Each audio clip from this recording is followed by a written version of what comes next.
কে খেলবে, কে বিজয়ী হবে সেটা জনগণ বলবে। 5ই আগস্ট কোটা আন্দোলনের পরে শেখ হাসিনা সহ তার এমপি মন্ত্রীরা বিদেশে পালিয়ে যায়। তবে ওবায়দুল কাদের সম্পর্কে বৈষম্য বিরোধী ছাত্র আন্দোলনের কিছু ছাত্র ওবায়দুল কাদের সম্পর্কে ডায়লগও দেয়া শুরু করে দেন এবং ওবায়দুল কাদেরের এই ডায়লগও মুহূর্তে সোশ্যাল মিডিয়ায় ভাইরাল হয়ে যায়। তো চলুন শোনা যাক।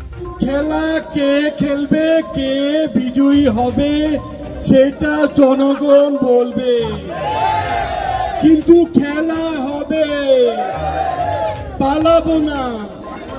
আগে বলেছি পালাবো কোথায়, দেখতে দেখতে 15 বছর। দেখুন খেলা কে খেলবে, কে বিজয়ী হবে সেটা জনগণ বলবে, কিন্তু খেলা হবে, পালাবো না। আগে বলেছি পালাবো কোথায়, দেখতে দেখতে 15 বছর। মানুষ ততদিন মনে রাখবে যতদিন তারা কাঁঠাল দিয়ে বার্গার বানানো মিস করবে।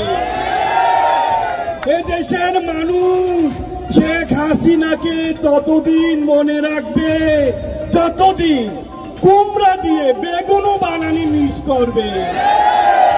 এই দেশের মানুষ শেখ হাসিনাকে ততদিন মিস করবে যতদিন তারা খেজুরের বদলে বড়ই দিয়ে ইফতার করা শিখবে।